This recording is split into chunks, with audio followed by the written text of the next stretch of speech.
We are now live. Thanks, Amy. Good afternoon and welcome to the February 23, 2022 City of Asheville Multimodal Transportation Commission meeting. My name is Dennis Wenzel and I am the chair of this group. Our meetings are continued to be held virtually for the time being, but there are many ways for interested parties to participate in this gathering. The City of Asheville's engagement hub, which includes a variety of links and phone numbers, can be found on the Multimodal Transportation Commission page of the City of Asheville's website. Visiting this page is the best way to partake in our virtual meetings. Members, staff, and guests, please remember to keep your microphones muted at all times when you're not speaking to minimize feedback and other background noises. I'd like to now welcome our commission members. Members, when I call out your name, please introduce yourself and let us know what interest you represent. Randy Warren. Hi, my name is Randy Warren, and I'm also on the Bike Ped Task Force. Hey, Randy. Michael Stratton. Hi, good afternoon, everybody. My name is Michael Stratton, and I'm currently an at-large member. Hey, Michael. Kenny Armstrong. Kenny was potentially going to be a little bit late, but he is planning on being here. I think he's just a little delayed. Pat Katz. Let's see Pat on the list. John Balsoni.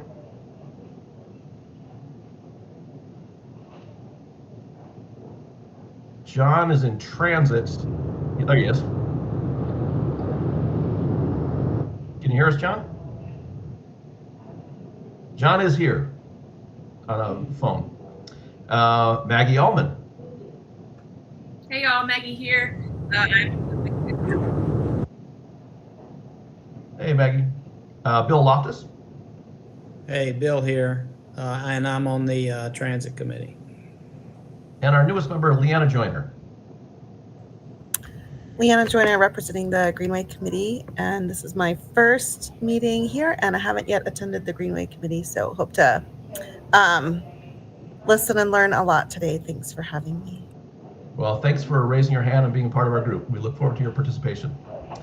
Okay, we're going to move on to the agenda. The first order of business is to review and approve the agenda for today. Can I get a motion to approve?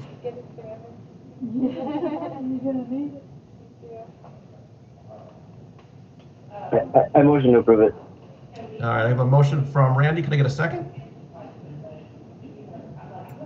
This is Maggie, I second. Thank you, Maggie. Any comments or questions on today's agenda? Without comment or question, we will take a roll call vote. Randy? Aye. Michael Stratton? Hi. Kenny Armstrong? I'm here. Hi. Hey, there he is. Hey, buddy. Pat Katz is not available today. John Balsoni? Aye. Maggie Allman? Aye. Bill Loftus? Aye. And Leanna Joyner. Aye. We are crushing this technology. The next item is to review and approve the minutes from our previous meeting, January 26th, 2022. Can I get a motion to approve? Maggie, I make a motion to approve. Thank you, Maggie. Can I get a second? This is Kenny. I'll second. Okay, Kenny can second. Kenny, second. Any comments or questions from the minutes from the previous meeting? Without comment, we'll do a roll call vote. Randy Warren. Aye. Michael Stratton. Hi. Kenny Armstrong. Aye. John Balsoni. Aye. Maggie Allman. Aye. Bill Loftus. Aye. And Leanna Joyner. Aye. That motion approves. The next item is public comment. I was told there was no public comment today. Then our first item for new business is the right-of-way closure request from the Avery project. Jessica? Thank you. I'll wait until Amy's able to get that presentation up. So for those of you who are newer and brand new, right-of-way closure requests are typically related to what we call unopened right-of-ways.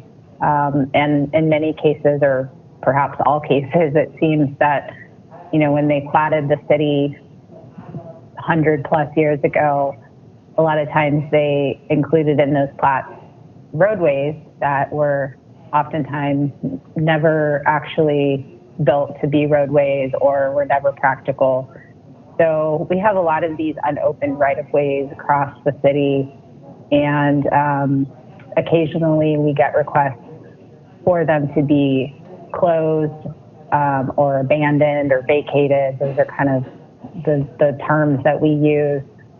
And state law requires that the right-of-ways be, even though the city does not own them, the city council has to approve these closures and determine that the closures will not have a burden on the public interest overall.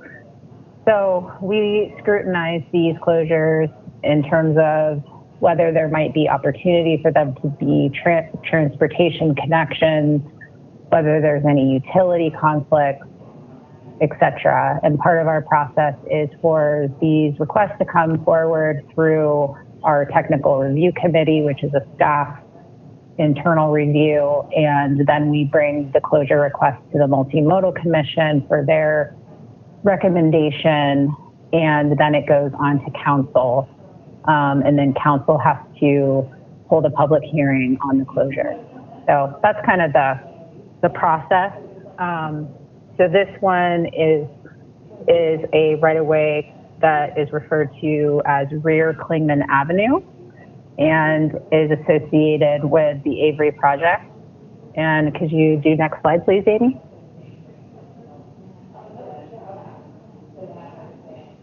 And then we'll show you a map of where this is located, but it's essentially just to the south of Patton Avenue, connecting to the east side of Clingman Avenue.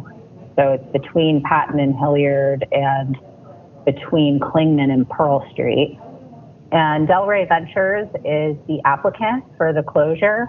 And as I mentioned, this alley has officially been referred to as Rear Clingman Avenue. And it does connect to Clingman Avenue, but it does not go all the way through to Pearl Street. The length of the closure is approximately 175 feet, and it's about 20 feet in width. Next slide, please.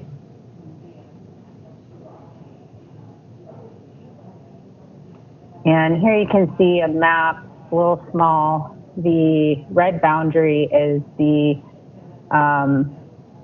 well, I think I drew it a little incorrectly, but it's more or less the project, the Avery project proposed boundary. And the yellow line represents the proposed closure of Rear Clingman Avenue. And as you can see, it does not go through all the way to Pearl Street. It just kind of dead ends in the middle of the block. Next slide, please.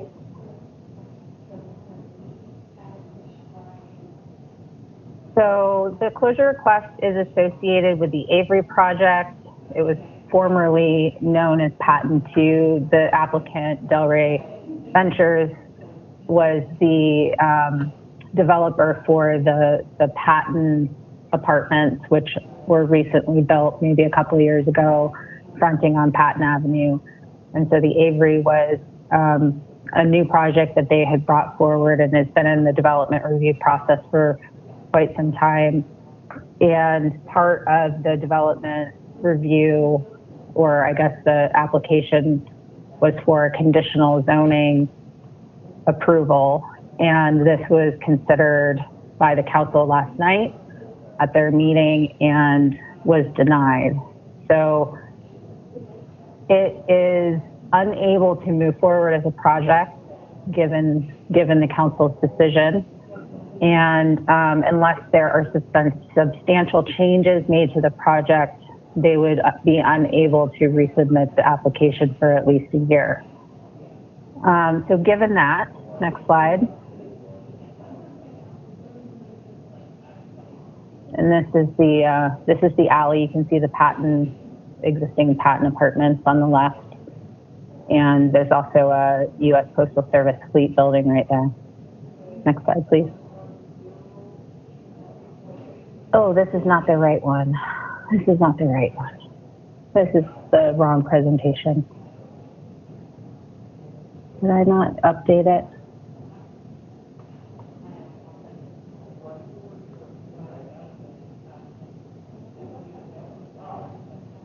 Oh, okay, hold on, guys. Sorry. I had to remove some slides. Amy, let me take over.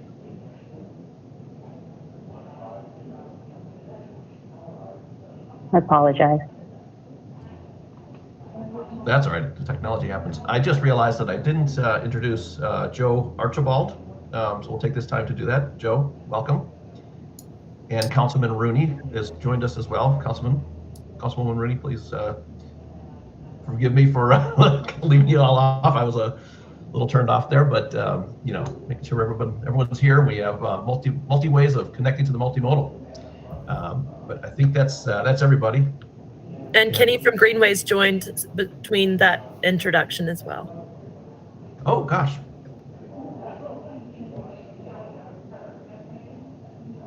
Welcome aboard, Lana. I represent I'm technically the liaison between the Multimodal and the Planning and Zoning Commission. I'm the chair of the Planning and Zoning Commission. So welcome to the Multimodal. Thank you. Glad to be here. I just want to stay on the record. I love your hat. Thanks. It made more sense when I was sitting in the sun, but I had to plug myself into an outlet. So, but you know.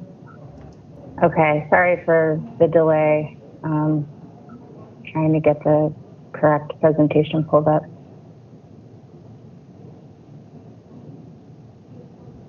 And my computer is not cooperating with me, of course.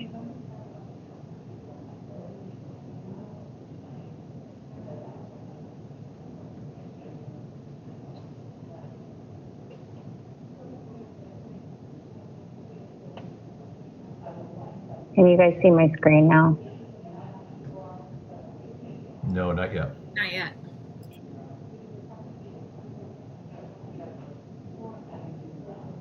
Oh, I think I know what happened. When I made a PDF, it included the old slides. So I'm going to skip to the end here. So essentially, when we originally reviewed the project, as it moved forward towards this meeting as well as council, city staff at TRC had recommended that the right-of-way closure associated with the project be approved, recommend that it be approved for closure.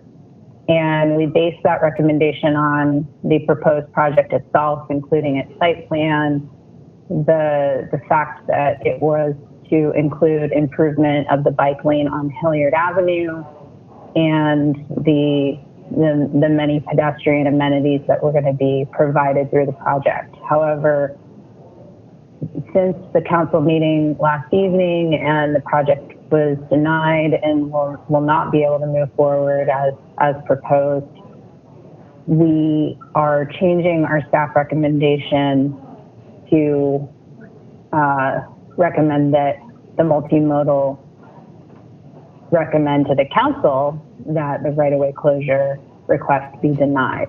So I know that's a little confusing.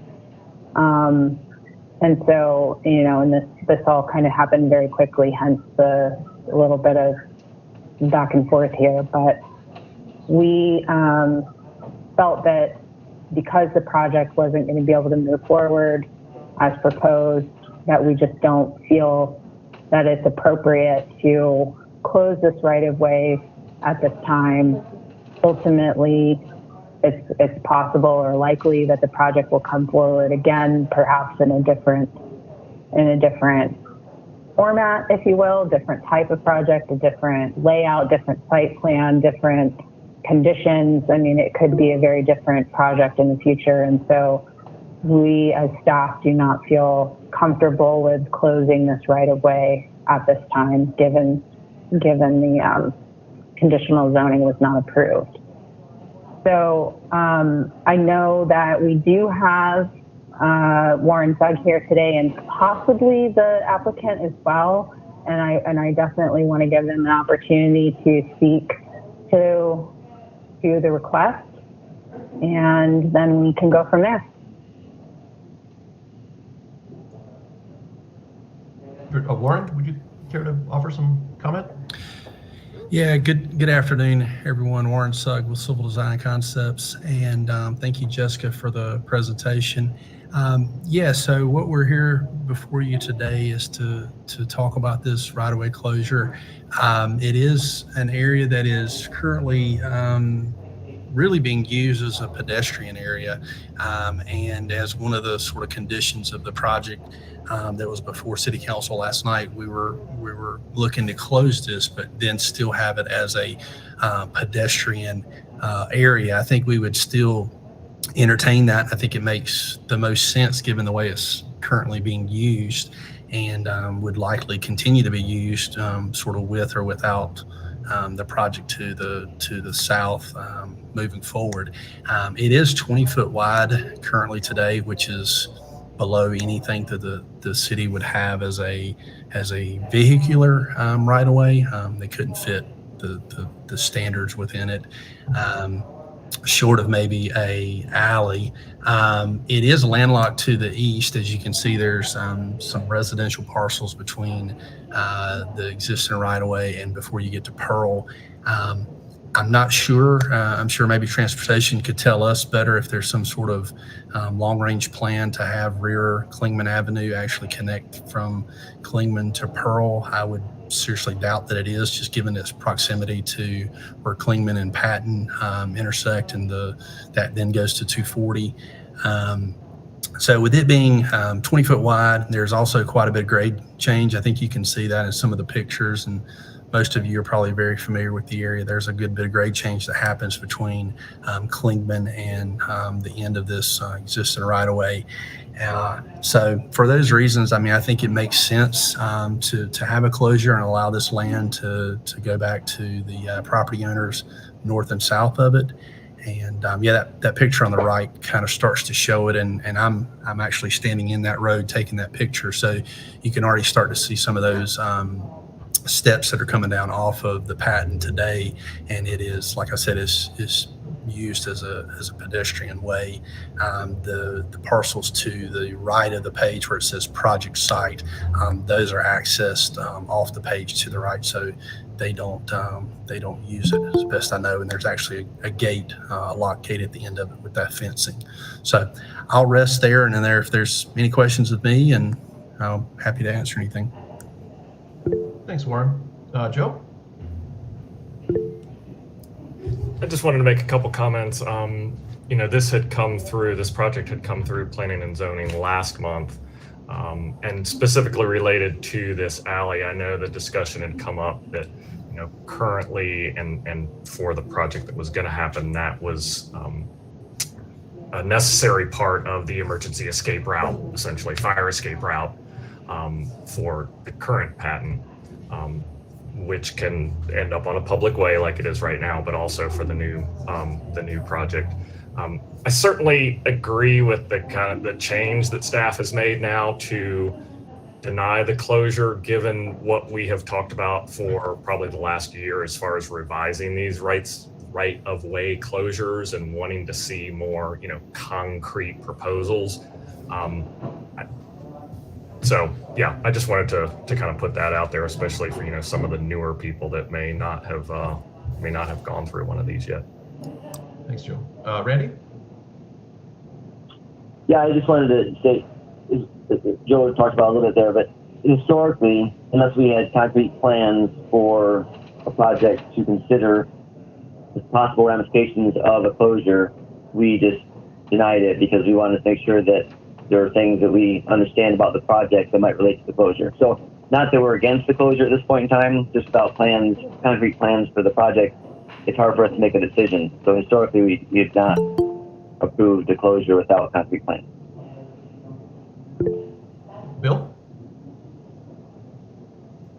Just to be clear, if it were closed, who then owns the property? Well, that's another issue, I suppose, that we should speak to is that,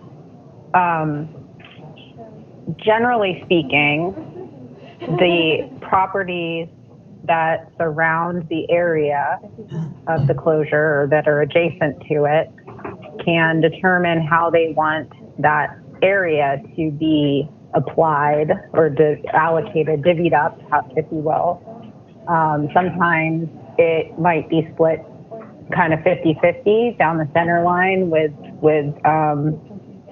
it getting absorbed into those surrounding properties, or it could be that the whole thing goes to one property. So it's up to the adjoining properties to determine that. In this case, the original request was to essentially take that area and add it onto the parcel that would become one consolidated parcel for the Avery project. There was, I believe, and Warren might please correct me if I'm wrong, but I think that the parcels that were to become the Avery project, there was 9 of them that were going to be combined into one, and the Avery project would be on one large parcel with this right-of-way area going to that project to give them some more space for their project. Now that recombination of lots and the project itself is not moving forward, that's another part that we would have to determine.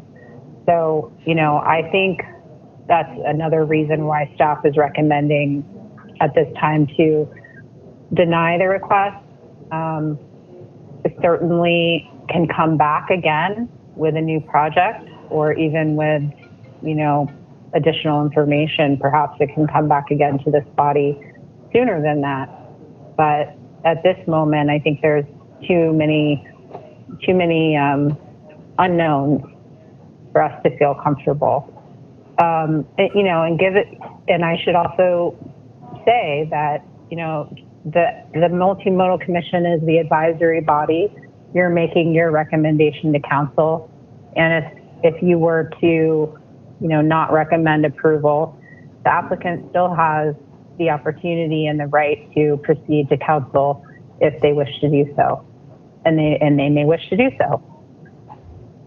Okay, thank you, Jessica, for that explanation. It just seems to me then, if I don't follow on, if it were to be closed, it seems to me that part of that decision ought to be what's the intended use of the land in order to allow it to be closed. And I don't want to put a thorn in the works, and we don't have to solve that right now, but it just seems like to me the ultimate intent of the land is part of the decision-making process in my mind anyway. Michael, I see your hand up. Daniel, do you have a comment specific to Jessica's information? I do, yes. So I just wanted to make clear that the way that, and Jessica worded it correctly, that essentially it would be subdivided to the adjoining property owners, and that's something that we could configure. However, we being the applicant, Delray at Hilliard, are also the managing member at Delray at Patton, the project that's to the south of this alley, or north of this alley, and we plan to essentially use this as our continued means of egress. So we would create a pedestrian easement for that. And as far as the post office goes, they have no intent to use this alley. So we plan on having them sign a non-warranty deed to dedicate the alley completely over to Delray at Hilliard, and we would then have a pedestrian easement with Delray at Patton. So that is how we would handle it. And as far as the overall use goes, if the city doesn't have any intent to use this alley, which for all intents and purposes, that's what we have heard to date, I don't know that the city has any real benefit to this alley. We believe that there's still a project to be had here, despite what happened last night. So I would ask that you all, put this into consideration when thinking whether you would approve this abandonment solely based on the fact that what does the city have to benefit from keeping this alley open under its current ownership? Thanks, Daniel. Michael? Yeah, I think this is a good opportunity to talk about this policy as a whole. Since I've been on this commission, I think this has come up multiple times, and it seems somewhat confusing as far as like who owns, who doesn't own. And I've asked that question multiple times. I think the last time we brought this up, it was, well, nobody owns it. And that's because the original, person who had owned the property and subdivided it up had put up an easement for a road in and had dedicated it to the city. The city has never claimed, the dedication, and such that now it becomes a kind of a property in limbo where the city doesn't own it, but the property owners don't own it. But I'd also asked a follow-up question at a recent past meeting where, what's the statute of limitations on the city going ahead and accepting the dedication of such a road? And I was told that there's not a statute of limitations. So my real question is, what prevents the city from 100 years later, after the original plat was laid out, to go ahead and accept the dedication, accept ownership of the road, and in so doing, have the ability to sell off that piece of property? Because right now, as it is, we're really just going to give away a very valuable piece of property in the middle of downtown for nothing. And I don't understand why we would do that. Everybody has something to gain here, except for the city. The city's just going to be giving away property because currently it says it doesn't own it, but it'd be pretty easy for it to claim ownership if it wanted to. So I'd just like some clarity on why we're giving something away for nothing. Thanks, Michael. Shannon, do you want to speak to that? Yeah, so I know that the subject of public rights of way, these publicly dedicated rights of way, are confusing. And I'm sorry, I'm Shannon Tech. I work with the Planning and Urban Design Department and work with Jessica on these questions. The public dedication, as Commissioner Stratton has said, that it doesn't ever really expire. There's no statute of limitations. And that's because we, the city, feel that, and the reason we don't want to all just, close these as a general rule is because we feel that there's a public benefit to maintaining them and keeping them, even though we're not exercising that option right now. Alleys are very valuable, particularly in our downtown or in our more densely populated and urbanized areas, because they provide opportunities for off-street loading, for access to parking, for secondary access to sites. And that keeps all that congestion off the main streets. Clingman Avenue and Hilliard Avenue both are key pedestrian streets, designated key pedestrian streets in our downtown. So we want to do what we can to preserve the integrity of those streets for pedestrian environments, and alleys serve a really important part to that. Without the development plan, it does make it a little tricky. Like, oftentimes development plans can address some of those concerns. And so that's why we look for those development plans to kind of help answer those questions before we decide on a closure or not. Now that we don't have that approved plan, we don't know what the future use or what the design of that site will be. And so we don't know if there's going to be that public benefit for use of that alley.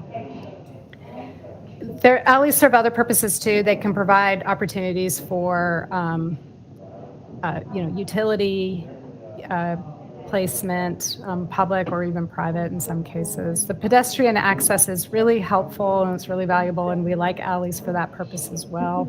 But it's not the only purpose that they serve. And so without more information, it's just a little bit hard to know, what to expect and how the public benefit will be secured without that development plan. So I don't know if that helps inform the conversation at all, but from a planning perspective, these are really valuable and we want to try to preserve them when we can, or when it makes sense. I don't think that quite answers the question I had, unfortunately, Ms. Tuck. Can you restate your question? Well, the question is that currently, every time we ask about these unopened right-of-ways, the answer is that, well, the city doesn't own them, so they're not the city's to sell. And I understand that, but it sounds to me it's as simple as, or maybe it's not, as the city accepting the dedication that was offered to it over 100 years ago when the original plat was laid out. So why would we not claim ownership of that or accept the dedication that would then allow us to sell that property to a developer who wants to buy it for their purposes? It seems like a revenue stream that we're leaving on the table. Yeah, so I may not be the most informed person to answer this question, but rights of way serve a specific purpose. They provide typically ingress, egress to property, provide service, these secondary service access opportunities, things of that nature, or utility access. They're not really for the purpose of private development. And so the city, I think the key to answering that question is remembering that these are publicly dedicated. So they're for a public benefit, they're for public use. The city, as the sort of public entity involved, has the opportunity. We have an interest in this, but once we accept it, we have to accept maintenance of it. So that could be one reason why we don't just as a general rule, accept responsibility for all of these publicly dedicated alleys, because we don't necessarily want to assume that maintenance responsibility at this point in time until we know what the larger plan is. There are some alleys in our downtown, especially, that are publicly maintained, but for the most part, they're not. They're also for the purpose of private development. I mean, the people who the property owners that typically abut these also have an interest in that alley. So it's not just the public benefit, it's also to serve those private property owners, to provide access to those properties as well. So it's kind of a balance. We aren't the only party who has an interest in it. And our main interest in these alleys is for transportation connection, for access, to help keep traffic congestion off the main streets. It's not really as a revenue stream. So we want to preserve that public benefit. It's not really about making money. So. Well, I get that. I'm advocating that maybe we should consider that. Yeah, I think the short answer is the city probably can't assume the fiscal responsibility of maintaining all of those alleys. Then the last point I would make is that maybe there'd be a good idea for us to look at the ones that would be of the most value to do that and maintain those. Yeah. So when it comes time to sell to a developer, the city has another revenue stream that we could spend on some sidewalks somewhere else. Okay, I think we can continue to have that conversation about future policy revisions. But in the interest of time and with respect to the applicant and their time, I think that if we could focus on this particular request at this time, that would be great. Maggie, did you have a comment? I guess I share a lot of the same curiosities as Michael, and it sounds like you'd like to move on, Jessica, but I'd like us to talk about this again. I think that there's a way we don't have to say we own every right of way, but there's just a step in the process when we consider closing the right of way that we assume ownership and then we put a price tag on. I think that there's creativity there, and I keep hearing, I don't know. Yeah. I think there's a there, and I think we should chat about it again. And we've asked that a couple times. Great. Warren? Yeah, so one question I had, with this being a key pedestrian way, both Klingman and Hilliard, I was just curious of what the Multimodal's thoughts are on closing driveways where you have an opportunity to make that a better situation. I get some of the conversations that are going on that are sort of sidebar, but I was just curious, when you do have an opportunity where it is being used predominantly as a pedestrian way to get people in and out, and we are trying to cut down on driveways on those sidewalks, wouldn't it make it a safer condition to take that driveway out and not have a right of way there? Joe? Warren, I'm kind of glad you brought that up. I was actually going to flip that perhaps the other way. and say that that would be a great place for off-street loading, unloading, and things like that. And, eliminating, it's already a curb cut. It's already a,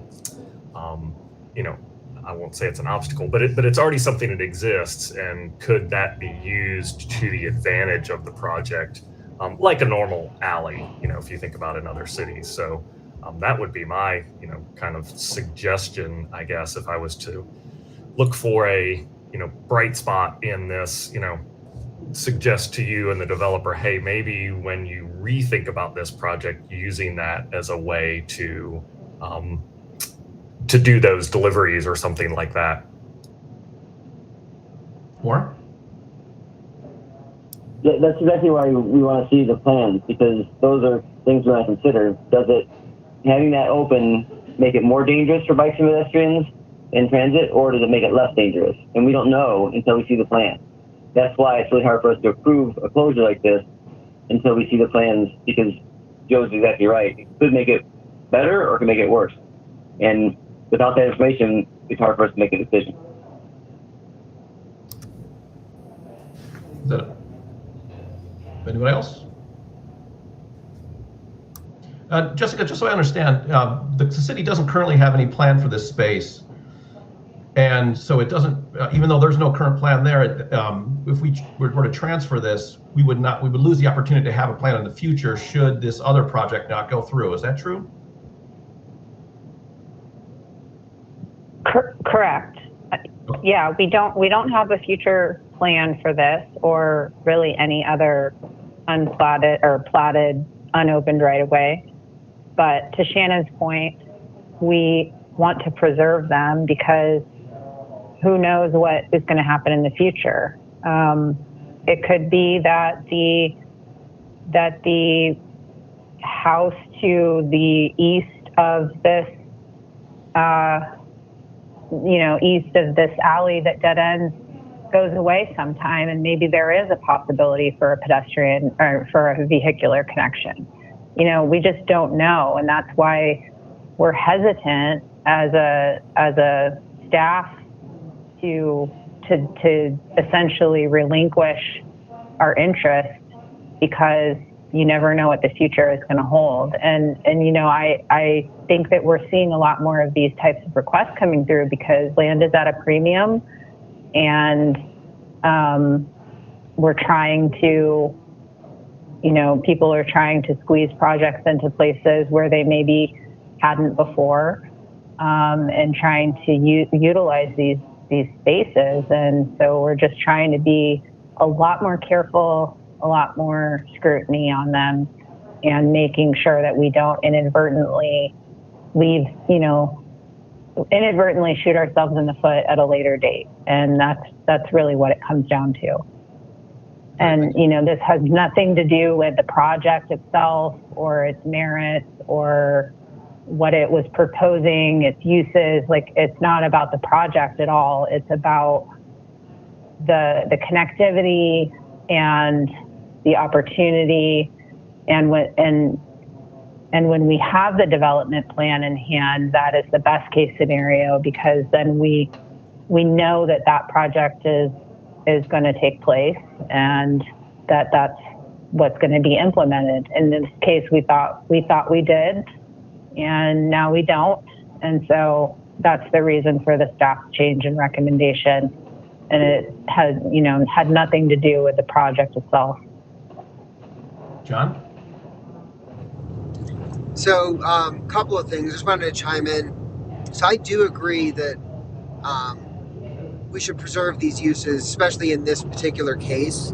But going to what Michael's comment, when a property transfers to the property owner is going to be paying taxes on it. So the city's going to gain money that way. And if a property's improved, the property taxes are going to increase, and the city's going to have money for sidewalks and roads and all those things. So I think that while I see that it could be perceived as an opportunity, it's a right of way, which is similar to an easement, where there's easements for utilities, that it's still the property owner's property, but somebody else can come in and use that property. That's it's changing the way you look at it. I understand that the land can be perceived as, a value in a downtown area, and it is, but improved property that's actually being utilized to its fullest extent is actually going to bring in more revenue to the city. Michael? Yeah, I would agree that absolutely you're going to have a tax advantage if we cede that over to a private ownership, but we would get that anyway, regardless if we sold the property.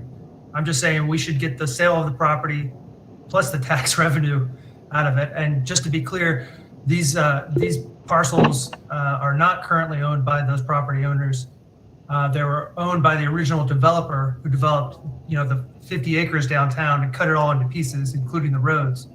They gave that road to the city, and the city never accepted the road. So it becomes a legal limbo as far as who owns it. So if you give it away, yes, it skews to those two abutting property owners, but it doesn't have to, do that by default. We don't necessarily have to give it away for free. John? Nope. John's okay. Can you hear me? Right. John, please. Having been on the development side of things, it's like, I don't think we need to make things more make people jump through more hoops. There's a lot of hoops to jump through, and there's a lot of opportunity, and it's not to make it harder or to make it more expensive for somebody to develop something. It just seems, I don't know, it just seems misguided, I guess, to make things, it seems opportunistic, I guess, is my take on it, to look into that.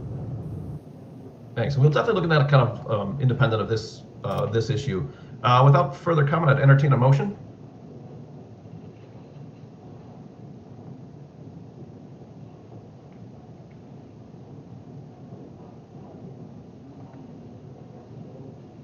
Anyone wish to make a This is motion? Randy. I motion that we deny this request because we don't have information about the proposed project. I have a motion. Can I get a second? A second. Leanna, second. Any other comment or question? Without comment or question, we'll take a vote on the motion to recommend the City Council deny the request to close Rear Klingman Avenue. Randy Warren? Aye. Michael Stratton? Aye. Kenny Armstrong? Aye. John Bassoni? Aye. Maggie Ullman? Aye. Bill Loftus? Aye. Leanna Joyner? Aye. And I vote aye as well. The motion carries. Thanks everyone for participating on that item. Thanks everybody for your time. Have a great day. All right, the next item we have is the Greenway ADA transition and pedestrian Gaap plan presentation. Christy and Christy.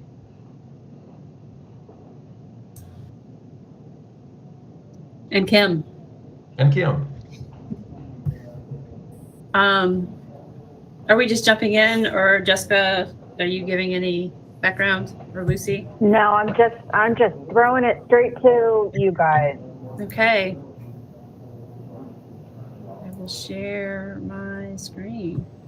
I would like to say just really quickly, I know you all received an email today, but our Gaap survey was launched yesterday, so please take it. We sent one that is specifically for boards and commission members that you cannot share, and then another one that you can share with all your family, friends, and neighbors. So please take that survey. Thank you. And then can I just get a thumbs up that my screen is sharing? Okay, thanks. So some of this I know is familiar to you all. I'm Christy Carter with Traffic Planning and Design, and we were here a while ago to give kind of an interim update. And this is this is the last time you'll hear from us. Kind of the final recommendations update. The final plan will be ready, and we'll cover that. But what we're going to do is take you through. Give you the general overview, much shorter overview of how we worked through to get to the recommendations. We'll talk you through the recommendations, both the Greenway, ADA, and pedestrian pieces of it, and then take some time, a little bit of time for question and answers. And there's the agenda that I just covered. So our goal of Close the Gap is to identify a citywide network that enables people to walk from home to key destinations. And in order to create that pedestrian network, we need a greenway network that fills gaps with new greenways. Then we need a sidewalk network, which is made up of sidewalks that are accessible to people who have disabilities. So that's the ADA transition plan. And that's talking about improving existing sidewalks that are on the ground today. And then the pedestrian plan, which is filling gaps with new sidewalks or new facilities. And so if our goal is to identify that citywide network, what we're asking is, does this network that we're going to talk you through get us to this goal? And so to give you a little bit of background in terms of the Greenway Network, what you'll see in the plan is the revised Greenway Network and new typologies. And the vision for the Greenway Network is a complete system of greenways. We have 3 types of those called spines, arterials, and neighborhood greenways that connect people who walk and bike to places and promote cross-city connections. For the ADA transition plan, what's in the plan, you'll see a plan to improve those existing facilities that are in the public right-of-way along key transportation corridors. And the vision is that people who have disabilities can travel along barrier-free, priority pedestrian corridors that are ADA compliant to the maximum extent feasible. And then as far as the pedestrian plan, what you'll see in the plan are new facilities to fill missing sections of the pedestrian network. And that's not just sidewalk, that could be crossings, that could be pedestrian signals, could be signage in some places, just different things to help it to build a network. The vision for the pedestrian plan is that Asheville is a place where people can walk from their home to key destinations along a network of streets and greenways that are designed for comfortable pedestrian travel. And so if we look at the network, switch to that. So what we know, you all know this as MMTC members, and we know this from working on the plan, and staff certainly know this, that there are a lot of needs across the city, and there is no way that the city can cut one check to take care of everything at one time. So we had to figure out how to, this thing is on automatic and shouldn't be. We need to prioritize the network so we can figure out what do we fix and build first. However, we're not really going to build everything, all the high priority projects first. So we want to be clear that prioritization does not equal the order of construction. Because of circumstances, some projects are much more complicated than others. Some rely on partners like NCDOT. There are a variety of reasons why a road like Merriman Avenue or Tunnel Avenue, even though they score really high in the prioritization and are really important connectors, it is entirely possible that other projects are going to get done before those top priority projects because of some of those factors that we mentioned. The goal is to get a number of projects into the city planning and development pipeline so that there's always something in the works. So I'm going to talk us through the first part of how we got to the priorities. And just again, our prioritization goal was to identify the corridors in the city with the greatest need for connections and improvement and maintenance. And to get there, we did a destination and equity analysis. We developed a safety score, a connectivity score, and a public input score. And for the destination and equity score, we looked at the essential places that people need to access and those areas in the city with the greatest need, and came up with a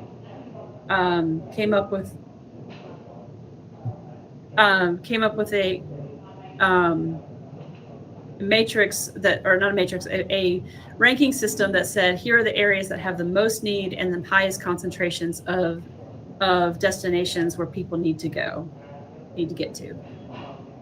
And Christiana, you just sent me a message. My camera's actually on. I don't know why it's not showing. I'll try it again.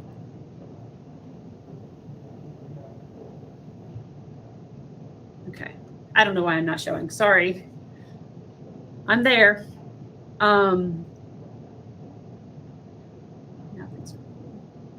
Okay. And then Christy's actually going to pick up with the safety score and talk a little bit, and then you'll hear from Kim.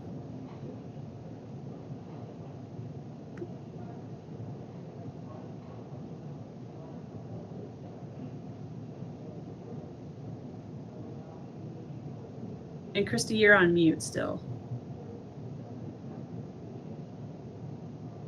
That would very much help if I turn my audio on. All right, can you all see my screen?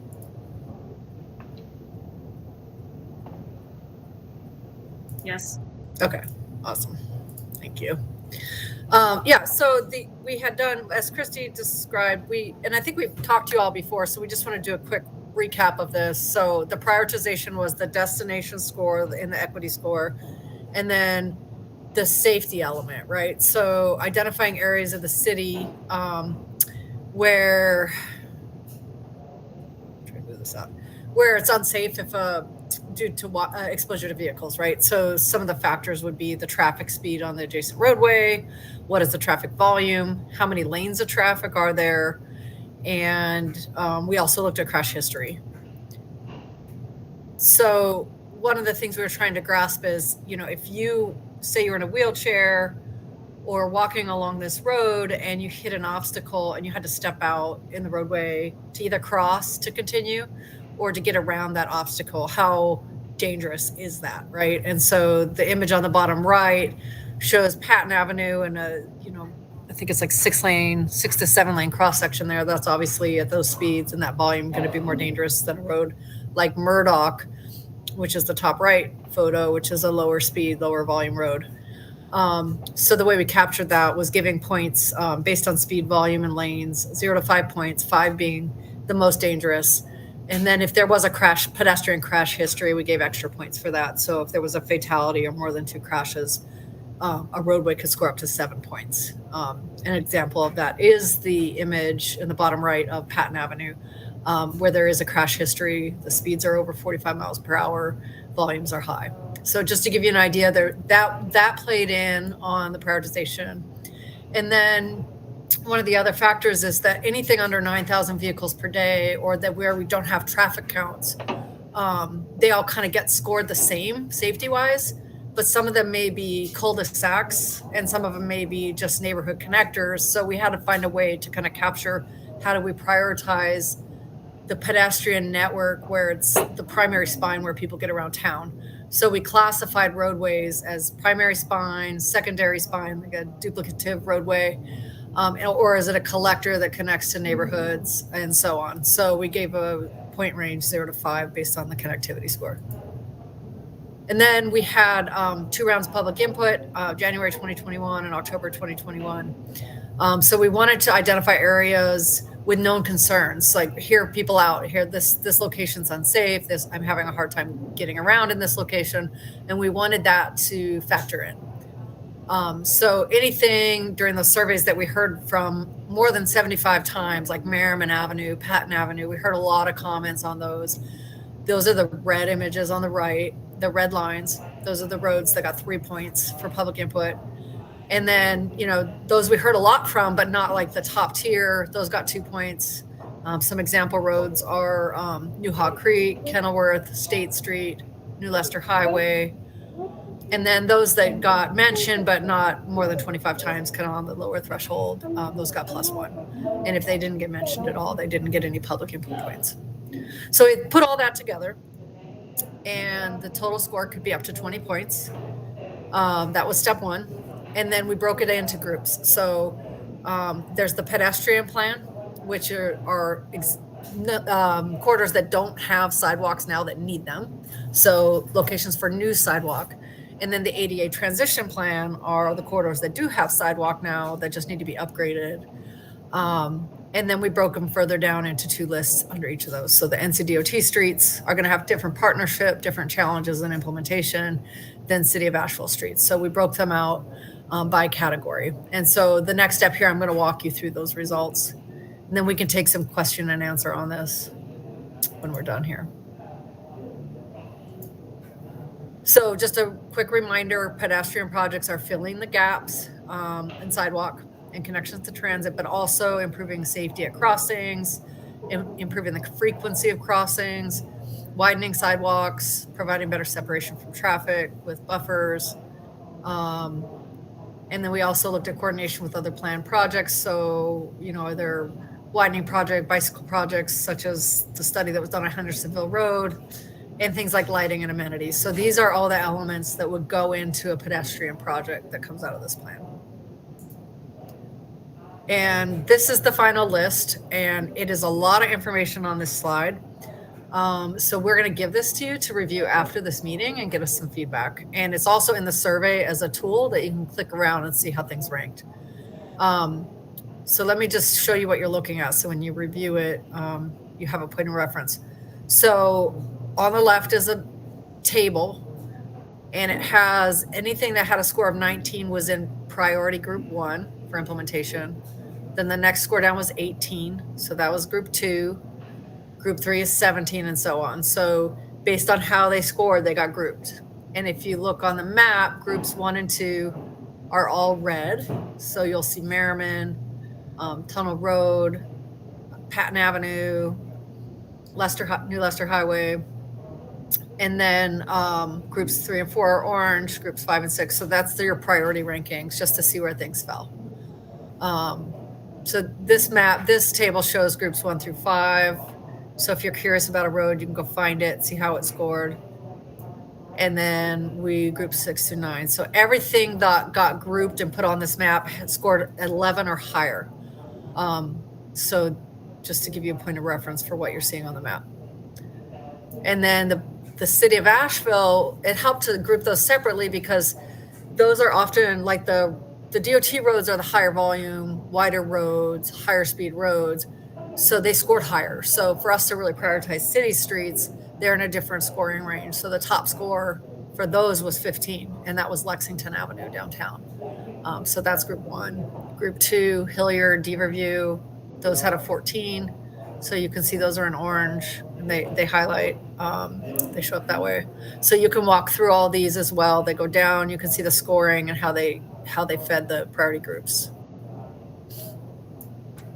And then this is through, there's 5 groups of those, anything that scored 11 or higher. And there's a lot of detail on this table. We're going to provide this to you to go through. So this is the breakdown. Once we develop the grouping, you can find the road name, its segment, how it scored. If there is already a project, what is the funding status? What's the funding number? So for example, Leicester Highway has an NCDOT number. And the next step in project development. So the right of way is the next step.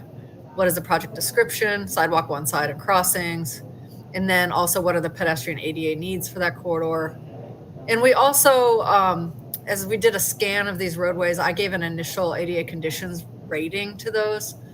So for example, on Leicester Highway, there's some new sections of sidewalks. So they're in good condition. They will eventually need to be reviewed to make sure they're fully compliant, but just to give an idea of the conditions. So when the city is looking at prioritizing next steps and projects, you can look at the condition to see how severe that is, if there are existing ADA sections in these sidewalk project corridors. So once you look at this, you can see Leicester's funded, Tunnel Road is planned, Patton Road is bond funded, some portion of it. Merriman Avenue is being studied. So the next road up that didn't have anything on programmed yet or wasn't on the radar was Fairview Road.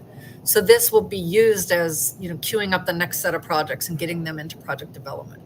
So that's the goal of this table, is to really start identifying, what do we start next in the next round? What could go into funding for capital projects? Those are the NCDOT roads. There's a table for city roads as well. And then we did the same process for ADA corridors. So you'll see, again, just reminding folks that 26%, nearly a quarter of all adults in the United States have some sort of disability, and that this is a requirement. It's a federal act, the ADA Act, that protects people from being discriminated against. And it is essential to upgrade all existing facilities in the city. So this is the plan to do that, to update all of the public right-of-way facilities. So projects that are on this list that have been prioritized will include things like upgrading curb ramps, fixing sidewalk cracks and gaps, removing obstacles, and so on. So I won't go through this whole list. You can review that later. So again, broken down by NCDOT groups, you can see that the top score was Tunnel Road, New Haw Creek to Porter's Cove. And so there are some existing sections of sidewalks. You'll also notice there's a pedestrian project for that corridor because there are gaps and there are existing sections of sidewalks. So when these advance into project development, both of those elements will need to be considered to develop a scope of work. Biltmore Ave is the second one with Fairview Road. And you can see where those are and what the segments are by identifying the number on the map. And so those are, again, NCDOT roads, anything 11 or higher got scored as far as the total score. And then the City of Asheville ADA transition plan groups, the highest ranking one was Patton Avenue. That was an 18. And that was Patton Avenue downtown where it's not an NCDOT road. So you can see in this insert in the map on the bottom right, Project 1A would be Patton Avenue coming into town. 2A would be Lexington Avenue, 2B Haywood. And you'll know some of these have already been recently updated. So the process, the way we did this corridor approach is that each corridor will have a scan. And if it's in good condition, then we can move to the next corridor on the list and start improving those. So the idea is to have a stepwise way to approach the city's ADA evaluations by starting at the highest priority roads and then moving down the list for projects. And again, you'll have a chance to review these. So we'll just provide these to you. It was everything scored 11 and up. And similar to the pedestrian projects, we developed a project description for these ADA projects as well. So I'll give you an example, Merriman Avenue 2C. If you follow that across, obviously it's planned. It needs to be, that one's in flux, so the project status may need to be updated based on the outcome of the next couple of weeks of public engagement. Project description would be road diet with complete streets element. But one of the things we call out there is that from an ADA perspective, beyond completing sidewalk gaps or widening sidewalks, we need more frequent crossings and ADA upgrades as well. So, and you'll see the ADA conditions rating on that one is a 5, which means poor condition, needs significant ADA upgrades. So you can look at how this would go into programming and what gets prioritized for next steps. Those tables will be complete for you to review.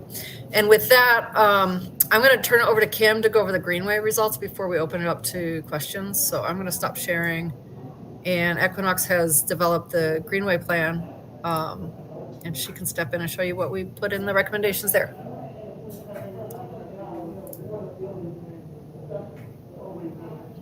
Okay.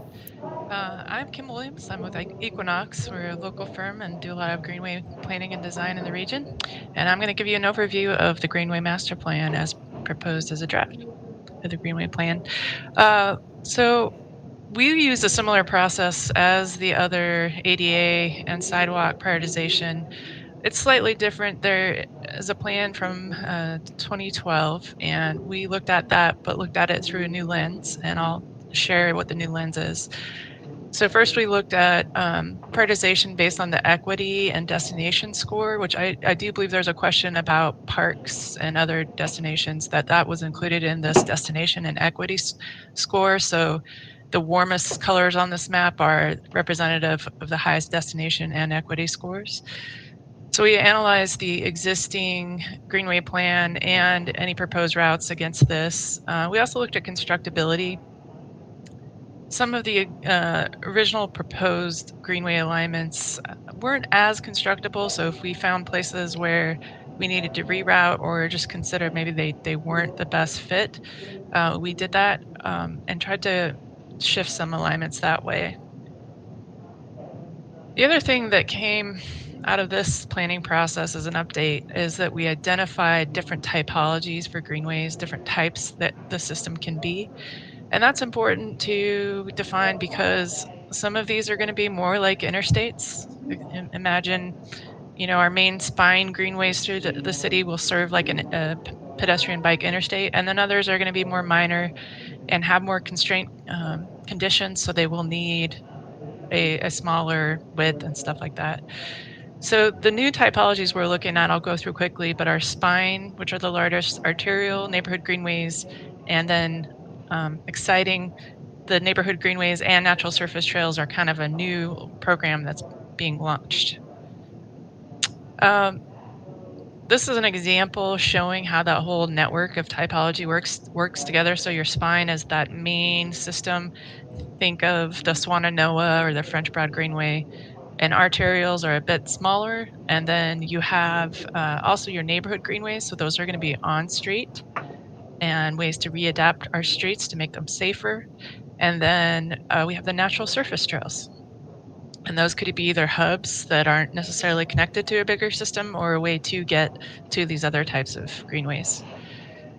So the spine is the largest typology, and you can see on the map to your right, there are numerous greenways, and some of these are new, so we'll talk about those. But the spine is going to be the largest. It's a 14-foot greenway. That may seem large to some of you. The standard typically is 12, but we're seeing in some cases that that is actually 12 feet is exceeding its level of service. And an example of that is the Wilma Dykeman Greenway. That was actually designed to have complementary bike paths because it was just known it was going to exceed its level of capacity. So that is one factor, and it also will extend the amount of easement that the city will need to ask for. So this is a list of the proposed greenway spines.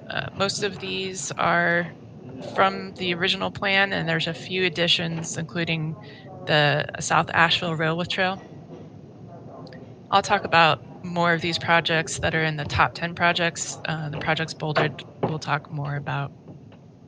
And then there we have arterials. So think of the existing Reed Creek Greenway. These are serving neighborhoods, and a lot of them connecting to the main spine greenways. So they're your secondary arterial greenways, and they're the typical 12-foot greenway and less amenities. We're thinking the spines probably have a lot more amenities. Trailheads, these probably have less. And here's your list of arterial greenways, and the River to Ridge, for example, those that connect up to the Bowcatcher. The Bowcatcher Greenway is an example of our arterial. We have Hendersonville Road shared use path that was identified in the corridor study for that road. So that's one that becomes an arterial. And have a look at these, and we'll also talk a little bit about those in the top 10 projects. And then you have your neighborhood greenways. So these are a new type of the system that are being proposed, and these are on-street options. So think of them as ways to make our neighborhood streets safer. So it's adding sidewalks or bike lanes, or trying to route where there are existing sidewalks. Shared street, lots of traffic calming or opportunities to add more traffic diversions, and an important part of this is wayfinding. So the idea is that you can use a neighborhood greenway to connect from your neighborhood to an arterial or greenway spine and have a whole connected system through the city. So again, this is all new from the original Greenway Plan, and these are utilizing, again, more low traffic streets, a little bit safer streets.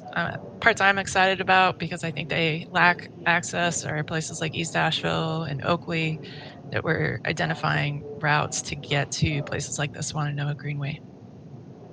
And as far as prioritizing these, we did highlight what would be pilot projects. So this is an example. This isn't, like a totally new concept that's being proposed. This is being adopted all over the US. And this is an example of just increasing safety and demarcating neighborhood greenways so it becomes an actual route. We do recommend some next steps for neighborhood greenways, and that there is likely needed to be just an actual plan that gets a little more into details of how this is implemented, how sign engine branding will work, to vet some of these, especially the pilot projects, to vet them, make sure that they work, analyze them from a traffic perspective. But we have developed some basic criteria for which to judge what would be the priority for neighborhood greenways being implemented. So an example of some top priority pilot projects, one thing we heard a lot about is Lakeshore Drive. is a real need. There's a lot of traffic on that. You see the 2 Fairview connectors. I'm also excited about the downtown loop. So this is already utilizing existing ped bike facilities, and also integrating ones like that could occur, like the Cox Street improvements. As far as your top 10 Greenway priorities, so this represents both the Greenway spines and the arterials. We're looking at, again, the importance of the network, that it is connecting you east-west across the whole system. These are typically going to be part of the Hellbender system, the regional system, and they provide a high level of equity and community benefits. That they are construction ready for the most part, or are well on their way. And then lastly, we considered public input. So these are some of the prioritization for public input based on the public. We did not have the public rank Greenway spines because they're already identified as being super critical through things like the Hellbender Trail system and public input. So you can take a look at that and see how those ranked, top being highest priority by the public. So the top 10 projects are: number 1, Swannanoa Greenway. This has the greatest potential to be a major east-west connector. It's part of the Hellbender Trail system and the Fonta Flora Trail, State Trail. So there's also a lot of happening on it. Not going to go through each of these, but we can address any questions about that. I do want to address a few real quickly that are new. The West Asheville Railway Trail and Deever View connector, that was in the existing previous plan, but we added a connection to the Deever View community because there's a high equity score there. We added also, there is a part right here that would connect a new greenway through Jake Rusher Park to along Hendersonville Road as a shared use path, and then connect into a whole greenway system that's proposed along Lake Julian.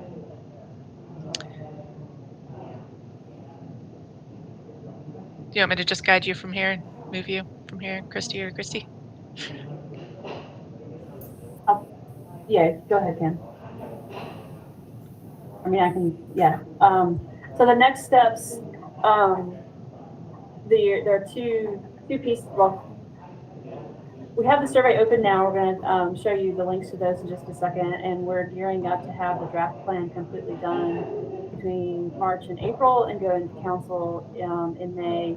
So the 2 things that may change or tweak the plan at this point are we're soliciting input on the top 10 greenways, like Ken mentioned. We have the survey out, and we have another round of focus groups that will go through to just kind of a similar presentation to those folks. And then, Kim, if you go to the next one. Sorry, I think that's that. Kim, your link may not have had, I'm sorry. Let me go to mine. I'll just pick up sharing.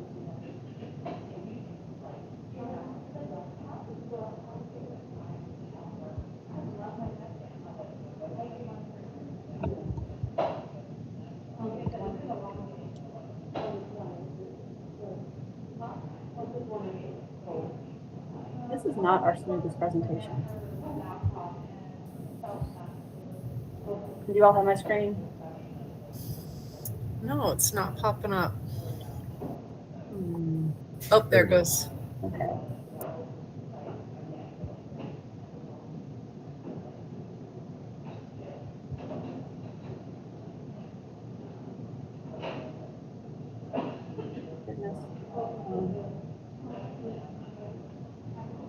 I'm just going to tell you what I was going to show you.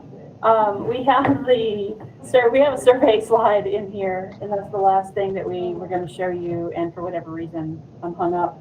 But we will send you, or Lucy sounds like it has already sent you the links. We have the links to the survey open. We have a set of promotional materials that if you want to share with your networks, that Lucy will be able to get to you.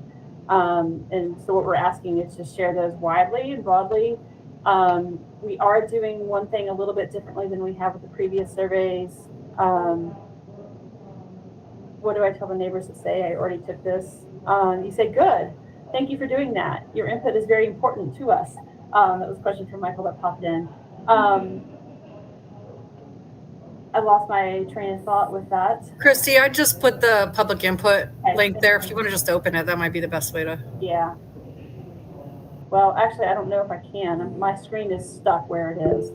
I'm going to stop sharing and then try. I'll share it real quick. Okay, thank you.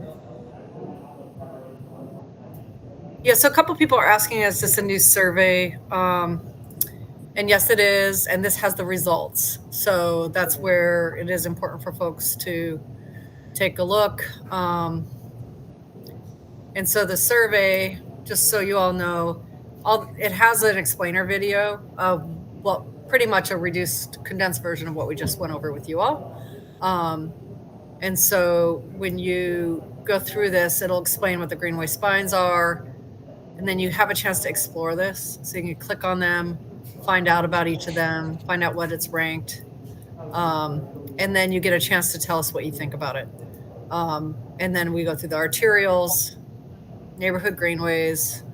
And then if you want to explore them all as one network, you can. There's a map here. So again, you could just click on that. And there's a page for Greenway, page for ADA plan. And it's pretty much the maps we just showed you, but in an interactive fashion. So you can click on them and learn more about the project and how they ranked. So we also, I think the key about this survey, and I think for those, those of you that want to share this, and the importance of it is that we're really asking the critical question that would be taken to council as far as how important is this to folks, and how willing are they to pay a small increase in property tax or some other tax to actually achieve this work, right? Because the funding is so low, especially for things like the ADA transition plan.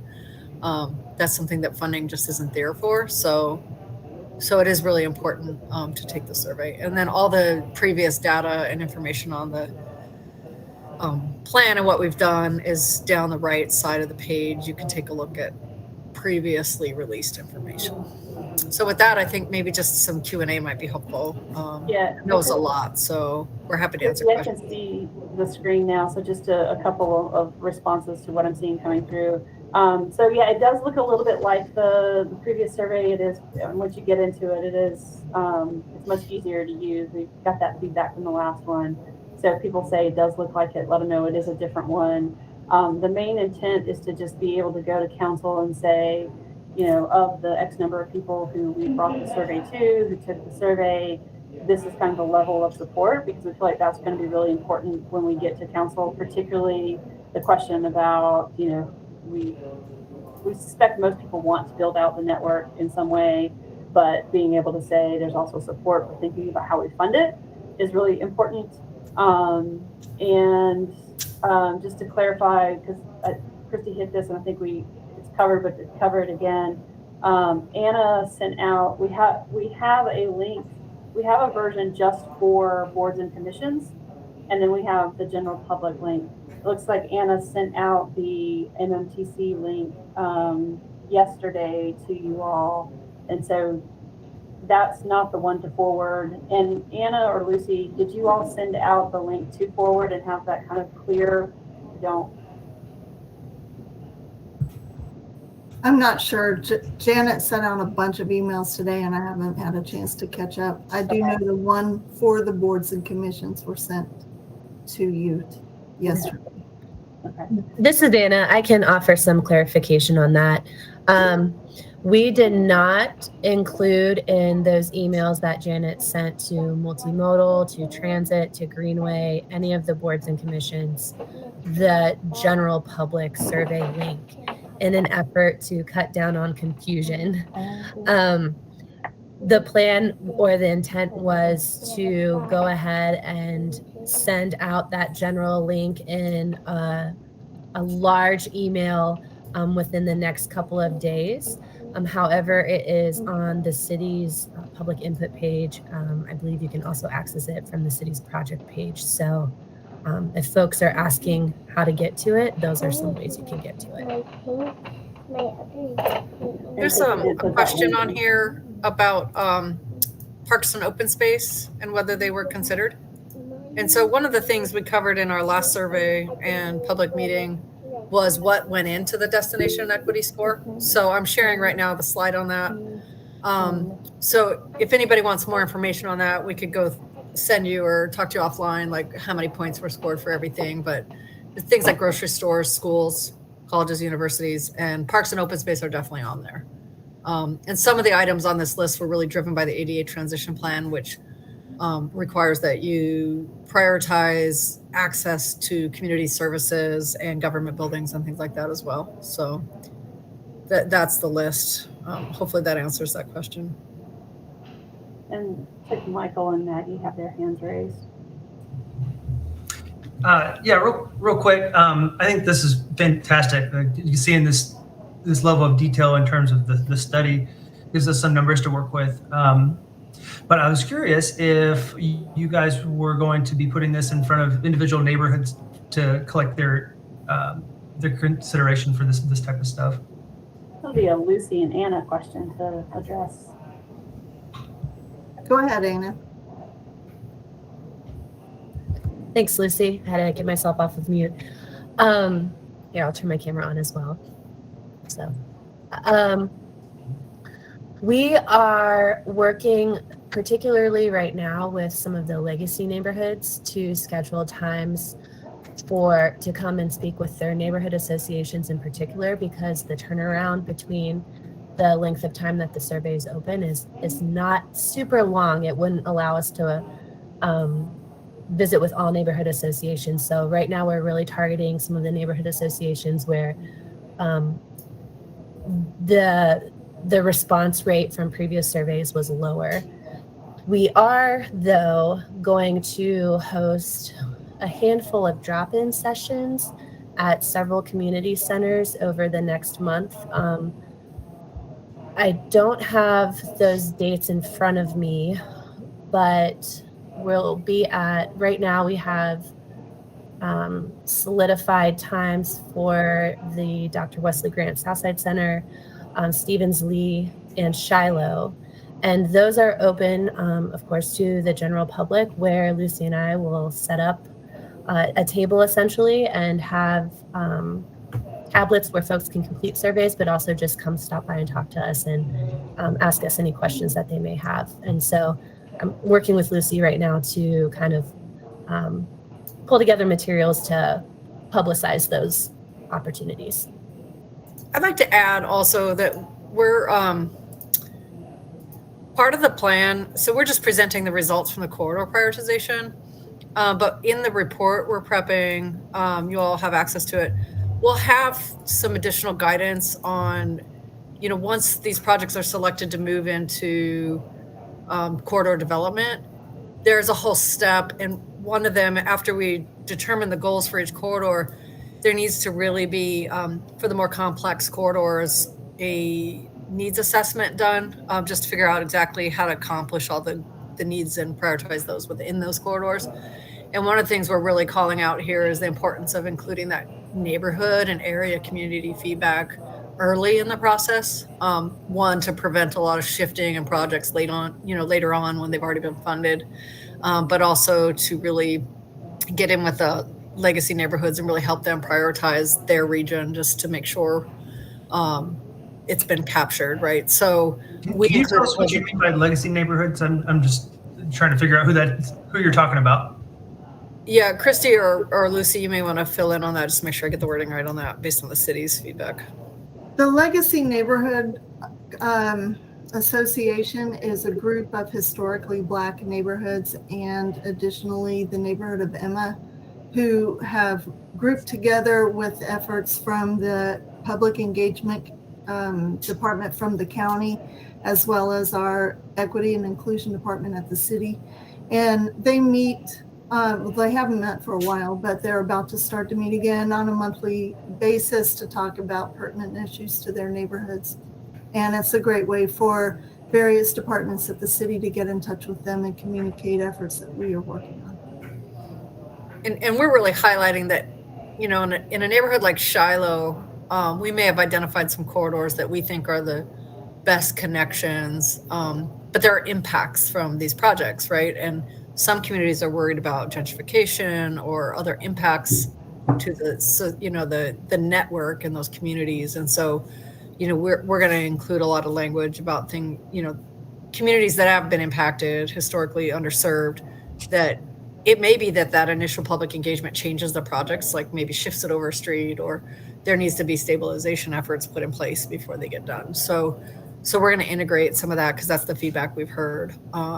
That sounds great. I just wish that'd be extended to other neighborhoods as well. I mean, there's always feedback that can come from a neighborhood on the ground when you might propose a project over here. Yeah. But the neighborhood say, we've got some real issues over here, and you haven't considered this. Yeah, and I think that, just to be clear, this was like a corridor prioritization based on all the needs we talked about, like connectivity, safety, destination, and equity, and that when project development gets started, the projects do need to be refined, and that should be based on the community feedback. So that is definitely integrated for all neighborhoods. It's just maybe a little different conversation in some neighborhoods. Yeah, it's just as long as that's part of the process. I just want to make sure. Yeah, absolutely.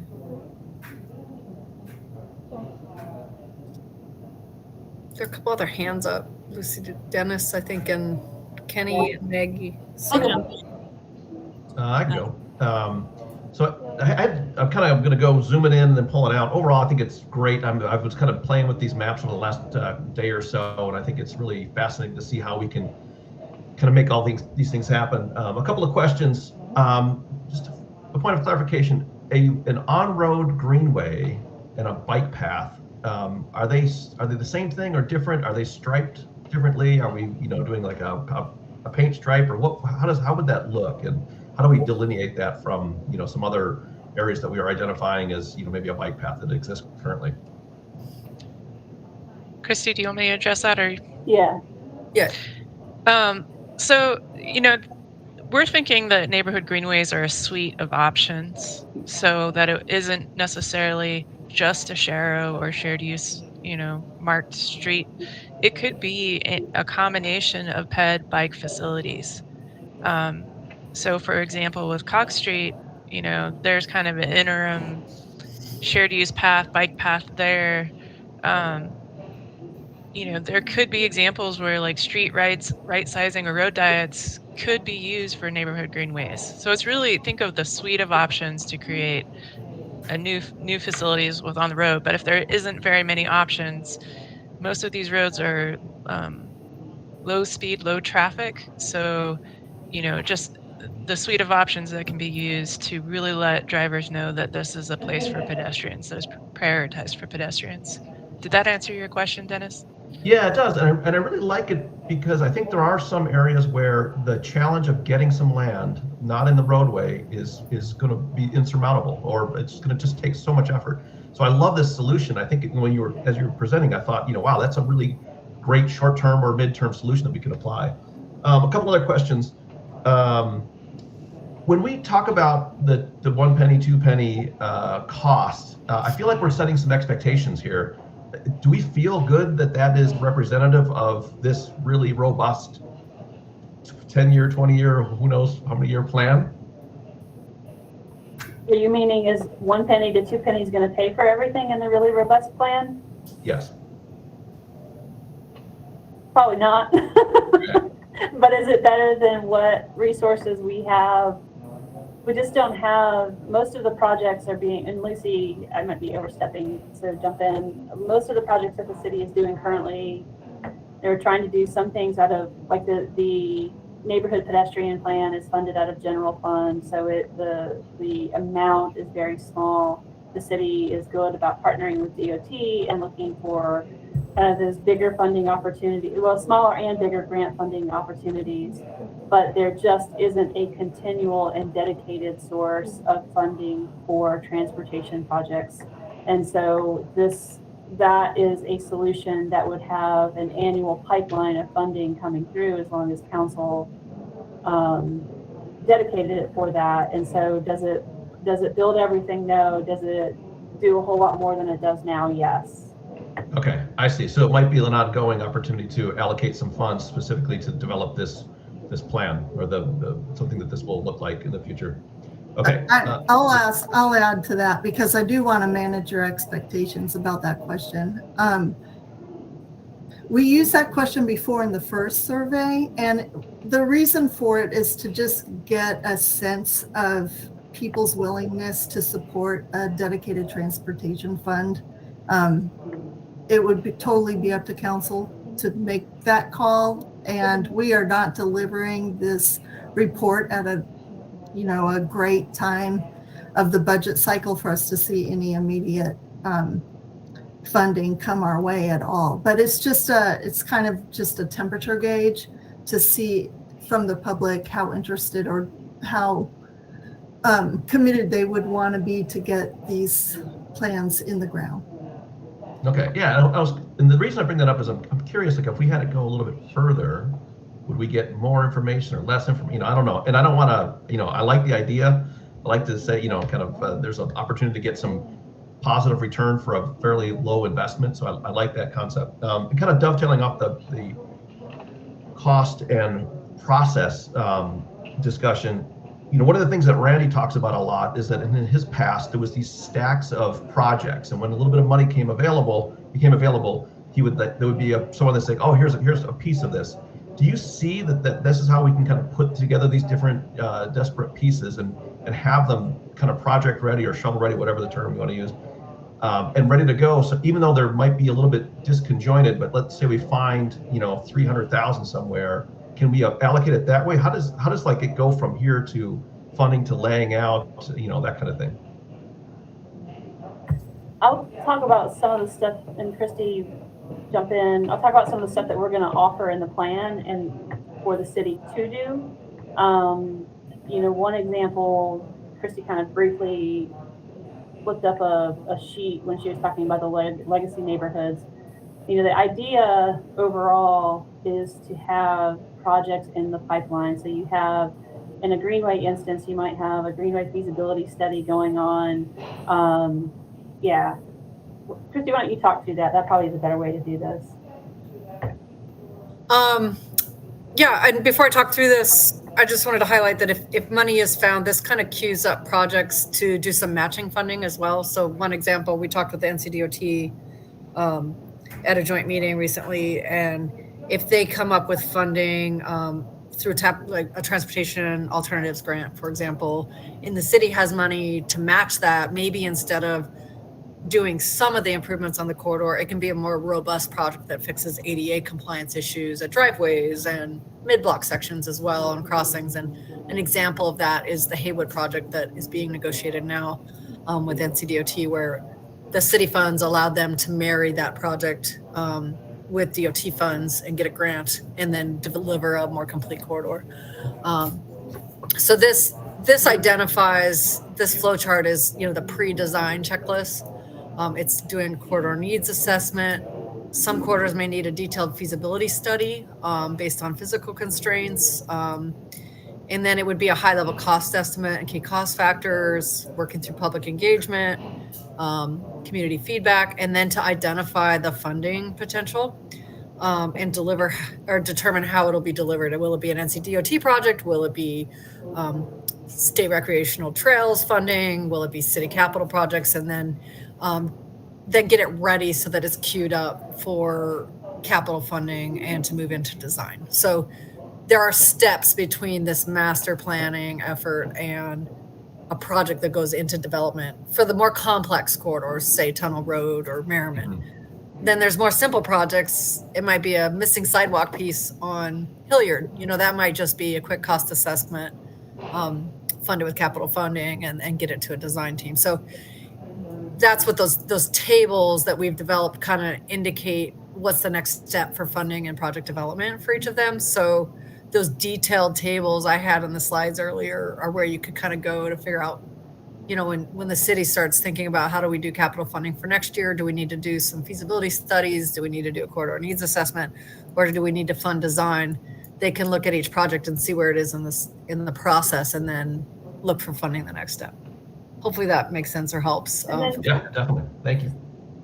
Maggie's hand is no longer up. Did you let go, Maggie? Because then we have Kenny and Bill Loftus. I was going to say flowery kudos on how much you're centering legacy neighborhoods and equity scoring. It's I think a fantastic, like, best in class demonstration for how a lot of city planning projects could go, and I'm really grateful. Thanks. And then Bill, then Kenny, or I guess Lucy and Jessica, folks, are we good, or do we need to cut questions? Kenny's had his hand up for a good 10 minutes. We got to let him ask this question. Actually. Sweet. Thanks, guys. I just want to say you all have done a really good job, and I'm really looking forward to the draft plan. But Christy, with the K, you mentioned on the spine corridors that they would be barrier-free. Can you elaborate on that a little bit? I think you are confusing. I did say I said barrier-free. Kim talked about the spine network. So the goal of the ADA transition plan to the maximum extent feasible, and that's kind of an important catchphrase, as you know. The goal is on these priority corridors, particularly for ADA, is they should be as barrier-free as possible so that they can be used by people who have disabilities. And when we refer to barriers, we talk about things like, raised sidewalk where a wheelchair chair couldn't get over it, gaps, utility poles, lack of accessible pedestrian signals, lack of ADA ramps, like a number of things. So the whole myriad of ADA compliance. And we want the greenways to be barrier-free as well, but it's a little easier when you're building a greenway to make those barrier-free rather than retrofitting the city, which is the challenge with the ADA transition work that's ahead. Okay, thank you. That's perfect. Yeah, I walked my kids to Isaac Dixon, and when the city moved all the utility poles over to the other side of the street and got them out of the sidewalk, it was such a huge benefit. So yeah, thanks. And we only had one other hand raised, Bill. I don't know. Yeah, thanks. What I was looking for in the plan, and I can understand how it might not exist, but it sure would be nice to have some sense of when will these things be completed. Even some of the ones at the top of the list that may already have funding, it would be really nice to have some vision of, hey, in the next 5 years, we'll have this much done, and beyond that, it's up to city council. I'd just love to see some sense of when this is gonna be realized. Have y'all had a chance to do that? Lucy, you want to take that one? Really, without council driving it, there's no way of knowing, Bill. There's really no way. I think sometime along the way, maybe Christy Stout said it would cost $300 million and take 30 years at the rate we're going, just to get the ADA issues taken care of. So, it's going to be council driven.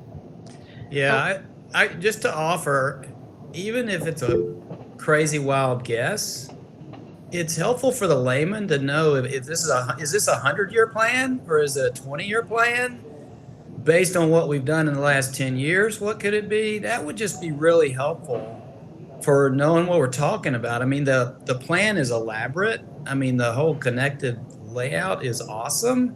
But when I was taking the survey yesterday, I was like, is this even feasible? That was what was going through my mind. And I think a little bit of a reality check would be helpful in some way. And Just to that point, the ADA transition plan does require a commitment for a certain number of years. So there will be an element of that for the ADA piece. But again, it does require funding commitment, right? So that's something beyond what we can control as consultants. Bill, I will add that for the Greenway Plan aspect, that each one of those Greenway spines and arterials does have a detailed chart, which we haven't shared, but will be in the draft plan, that breaks out short, medium, long-term actions for each Greenway, so that at least it's starting to break out, like what's priority, how does it all happen, so it's not all happening at once. So that is something you will be able to see eventually. And one of the other pieces of this is a development of a tool that could be public facing. And so for the projects, when you click on them, Bill, when you were going through the survey, you can see what the next step is and if they're in project development, so you can get an idea of the timing for construction year. So there is that element too. Hopefully it'll be more information to temper expectations as far as when projects can be delivered, especially the feasibility project. So you're saying when you click into a project, it actually has a project year on there? For the ones that are in project development, it might say right away in 2023 or construction in 2025. So okay. But that's just those that are planned further out. Yeah, just the ones that are already in development. And okay, thanks. Appreciate it. Okay, but Bill, we hear your point, and we've talked a lot about that. And so hearing you say that, we can talk about it some more.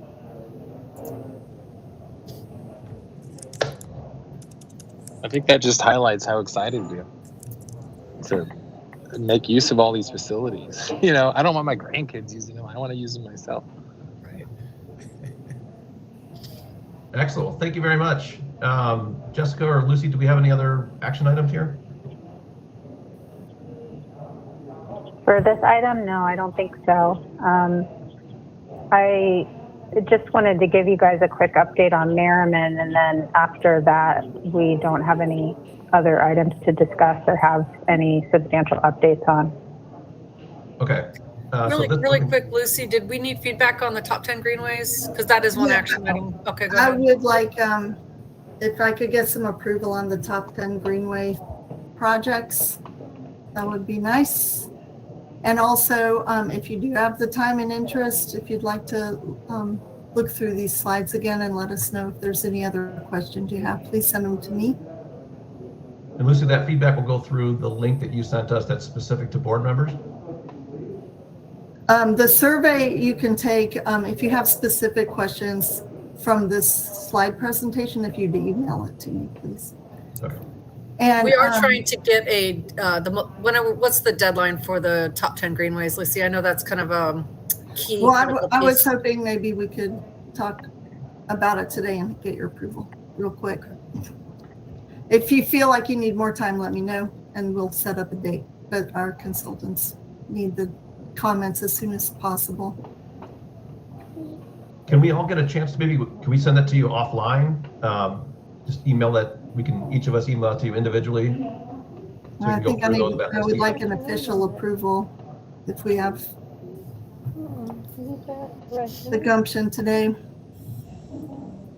Seems like official approval helps with spurring council too. I like the look of that list.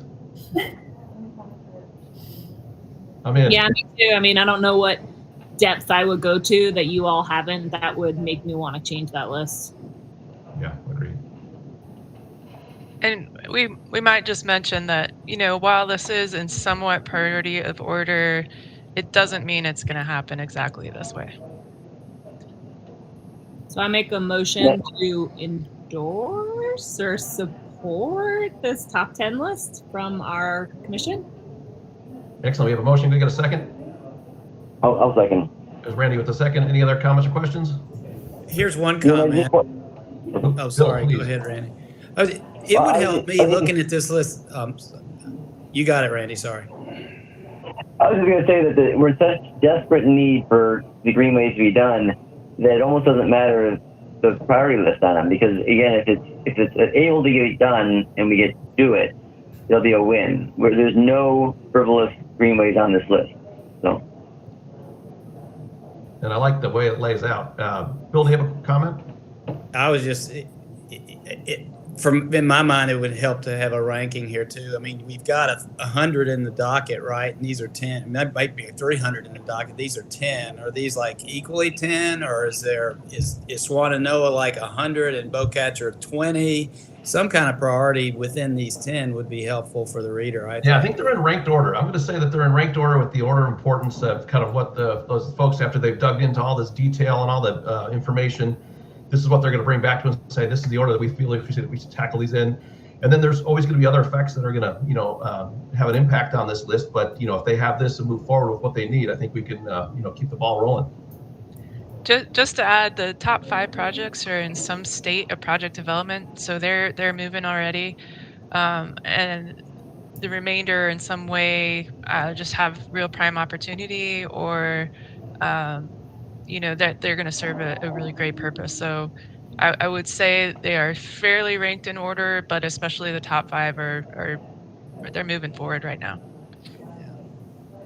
Well, that's helpful to know. I mean, these aren't just pie in the sky. These are happening, right? I mean, that's a useful part of the information that I would encourage you to include on this page. Excellent. We have a motion and a second. Without comment, we'll take a roll call vote. Randy? Aye. Michael? Aye. Jenny?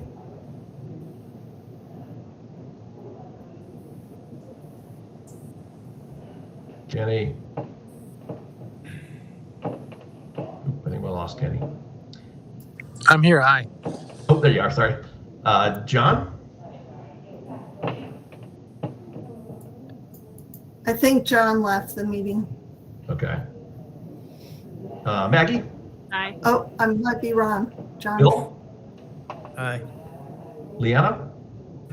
Aye. And I'm an aye as well. That motion carries. Thank you very much, everyone. I think that was John, maybe. Oh, John, did I get you? I'll vote aye in John's place. Even I'm here. Thank you. All righty. Thank you. Thank you very much. Thanks, Christy Okay. and Kim, for all your hard work. Yes, it looks great. Okay, the next item we have is the Merriman Avenue 4-3 conversion proposal public engagement. Jessica, you're going to talk about that in a second, but I think Maggie, did you want to make a quick comment before we address this issue? About this topic or in general? I beg your pardon. Lucy. Sorry, what? Sorry. Lucy, did you want to find out who's going to be attending the meeting on Monday? Yes, that is exactly right. If anyone who, I know Maggie and Randy are coming, I'm happy to make name tags for anyone who is planning to attend if you would like to be associated as on the MNTC. So I saw Joe and Mike raise your hands. Okay. And you can put MMTC, P and Z too. Okay. Let them really throw tomatoes at me. And Oh, wow. Thank you for that. That there is a lot of community conversation on this right now. If anyone looks at Asheville Facebook group, every time it's there, it's 150 comments. WLOS has had multiple stories, so has Citizen Times, and it is not uniform input.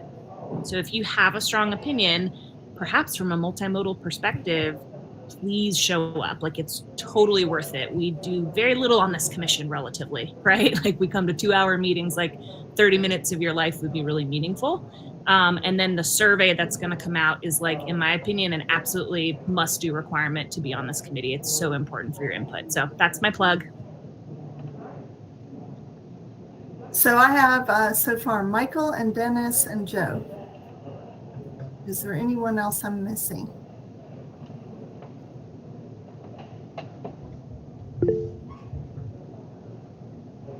Michael, you raised your hand? Yeah, just a question. I mean, to Maggie's point about the feedback that the public is mentioning, so there's a lot of fierce opposition to this, and I think a lot of it's just knee-jerk reaction to people saying, why would we do this? So I'm curious to know if we have any data or talking points that could buttress our case, assuming that we're all in alignment that we want to see this conversion happen.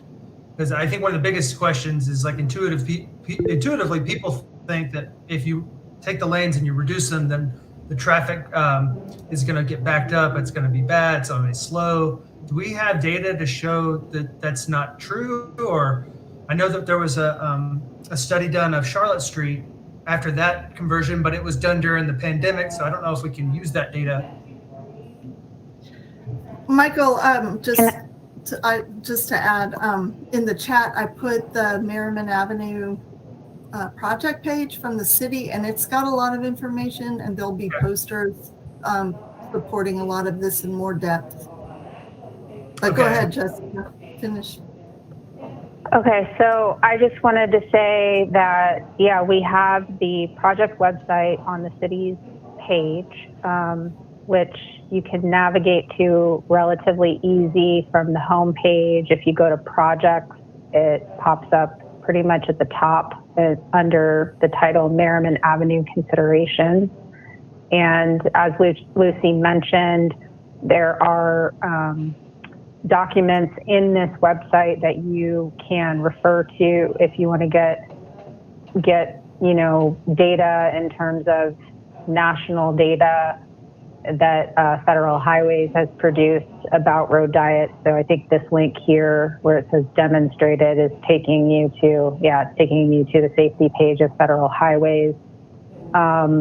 We have on this page, and all of this information in here is going to be shared at the meeting on Monday. And I want to call attention to this this picture right here. If you click on this, it takes you to a story map that Vidila put together that has specific information and data related to Merriman. So there's information there about, here, let me try to share a different tab and see if we can get it to work. There's data about traffic volume.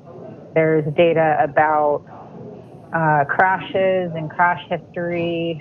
There's data about potential congestion at intersections if the project were to be implemented versus what congestion might look like just if the project weren't implemented, looking forward to 2045. So there's a lot of stuff in this story map, and it's all very helpful. So I would encourage you to take a look at it if you have some time, especially if you're planning on attending the meeting. It'll be good to have all this. But basically, what you'll see at the meeting is just an in-person version of all of the same information that we have in this story map. And then at the end of the story map is the survey. And so we are essentially hoping that anybody who, comes to this website and wants to take the survey, they're going to be at least forced to scroll through the information before they can get to the survey. So, and it's not, all the photos and maps aren't loading right now, but that's just my computer being slow. So that's the update. I mean, the plan moving forward after the public meeting is to try to consolidate or synthesize, summarize all of the input that we receive. And then we will come back and report that information out.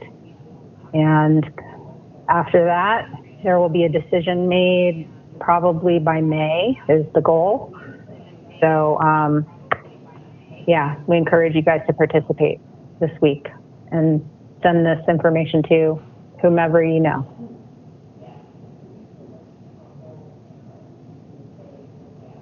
Excellent. Randy? Yeah, and so Mike and Ted Task Force talked about this extensively for the second month in a row, and we they put forth a motion to this group, the Multimodal. So I think we need to address that today as well. I put that in the chat. So the motion was bicycle pedestrian facilities are essential to Merriman Avenue, and the 4-3 lane conversion should extend the length of Merriman Avenue, provide safe and predictable facilities for all people moving by a variety of modes. Because right now NCDOT is primarily just talking about from the north end to W.T. Weaver, and Bike Ped feels strongly that the entire corridor should be, the resurfacing project should be considered for the 4-3 conversion. That's a great idea. I totally support that idea. So Mike Ped actually has made that motion, so if we get a second, we can discuss it. Second. All right, there's a motion and a second. Excellent. Michael seconds. Okay, let's have the discussion. Jessica, you have your hand up. Oh, sorry, that's a Terry? mistake.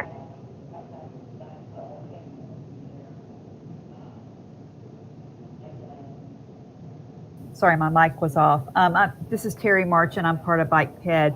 Just to clarify, Randy, I believe the motion was to extend it to Chestnut Street, that we strongly encourage bicycle and pedestrian infrastructure improvements the entire length, but for the conversion, it was to Chestnut, if I'm correct in my recollection. Yes, so I just posted what Till had sent to Dennis. Okay. But you're correct. When we discussed it, we said that the treatment between Chestnut and the 240 exchange might be different than a 4 to 3 conversion, but it would be a treatment. Yes. Thanks for that clarification. Any other comments? Michael. Yeah, just real quick, is there a reason why the idea had gone out of favor to do the whole thing? It sounds like now they're just talking about cutting it off right there at UNCA. Is that my understanding? My understanding is that, and I thought that said the very same thing you just did, and it was confirmed, is that they thought that the traffic congestion would be more severely impacted south of W.T. Weaver, and therefore they didn't want to even tackle that right now. And they're open to it in the future, but they didn't want to tackle it right now. And when I brought that question up and stated that, they said, yes, that was the case.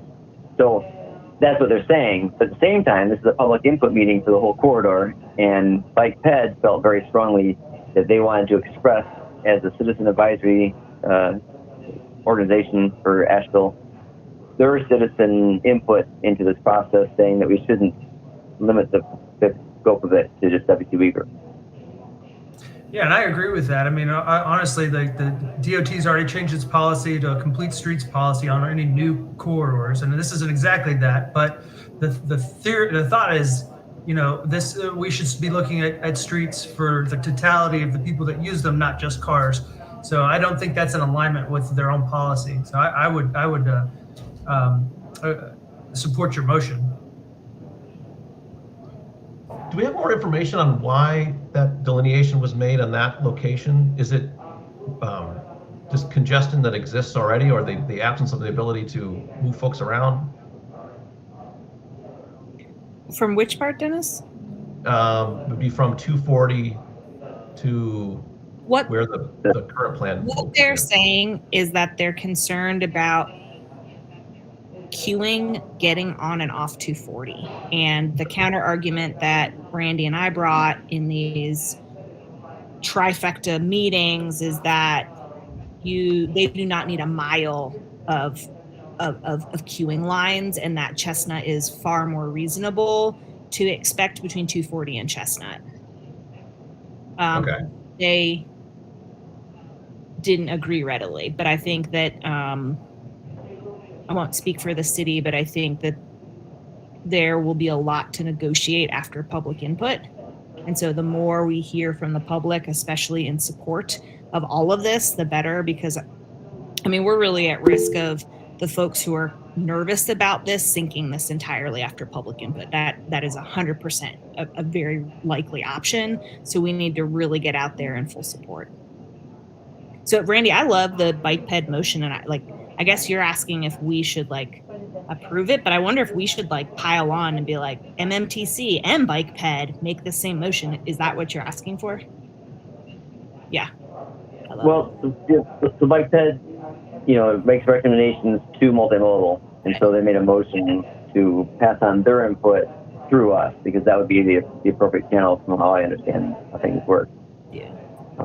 Yeah. So and then just to say again, so Maggie's right when they were saying stuff. So Raleigh has they have some people that are advising on this project as well that are just looking at the statistics, and they're using the 2045 statistics, which don't take into consideration at all any kind of mode shift that might happen between now and 23 years from now. which should be part of the formula, but that's not the formula that they're using. So they're just saying, yeah, that at each intersection there'll be more backup as you get closer to 240, and so it just doesn't fit their formula, you know. And yet at the same time, though, they're asking for public input in this. And in a meeting we had with them last week, they had received, I think, 2 phone calls that were in opposition to this. And they said, you know, we know you think everybody's in favor of this, but that's not what we're hearing. But they had like 2 phone calls, you know, and so those 2 voices that yelled at them for possibly instituting this road diet were carrying an extraordinary amount of weight, an appropriate, amount of weight. So as Maggie said, it's so important for us to pile on to the in favor of the road conversion to try and negate those few loud voices that as Michael said too, that done the best for it. Or there's a few people that are very solidly expressing opposition to it, but as we've seen so many times in the past, people are just afraid of the change and they don't really understand how things will be in the future. And so the more we can support it, the better. And so the motion is to consider the entire length. When they provided this information, they weren't providing any existing warehousing issues. It's the 2045 numbers that they were looking to? Yes, they did. Yeah, Okay. Yeah. Okay, so we have a motion and a second. Any other comments or question? All right. Randy, could you please repeat your motion just since we don't have it written in front of us before we take a... Sure. I put it in the chat, and this is exactly what Phil had written to you, but as Terry said, that it was slightly... Anyway, the motion, as he wrote it to us, was bicycle pedestrian facilities are essential to Merriman Avenue, and the 4-to-3 lane conversion should extend the length of Merriman Avenue, provide safe and predictable facilities for all people moving by a variety of modes. But as Terry said, I think we amended it, and he didn't have in there to say the 4-to-3 conversion should happen to Chestnut, but a treatment should happen all the way to 240. Okay. Excellent. So we have a motion and a second. Without comment, we'll take a vote. Randy Warren. Aye. Michael Stratton. I'm enthusiastically aye on this. Kenny Armstrong. Lose you, Kenny. Let's see if I still have Kenny. Doesn't seem like it. Okay. John Bassoni. Aye. Maggie Allman. Aye. Bill Loftus. Aye. Leanna Joyner. Aye. And I'm aye as well. That motion carries. Thanks, Randy. Jessica, so we're bumped up against our stop time. Is there anything that's pressing here, and would anyone be opposed to pushing the rest of this agenda to the next meeting? Yeah, I don't have anything material to share regarding any of the other items at this moment. Okay, and we did have 2 updates. I want to quickly just call these 2 things out. Consideration of a Greenway speed limit at 15 miles per hour, and then also the consideration of the resolutions for the MMTC to be a part of the speed limit change proposal. Both came through. They didn't make it to this agenda, but hopefully they will in the next meeting, so we'll have time to do those as well. Any other issues? All right, without issue, we are adjourned. Thanks, everyone. Thank you, everybody. See you Monday. Take care. Bye-bye. Bye. Thanks, everyone.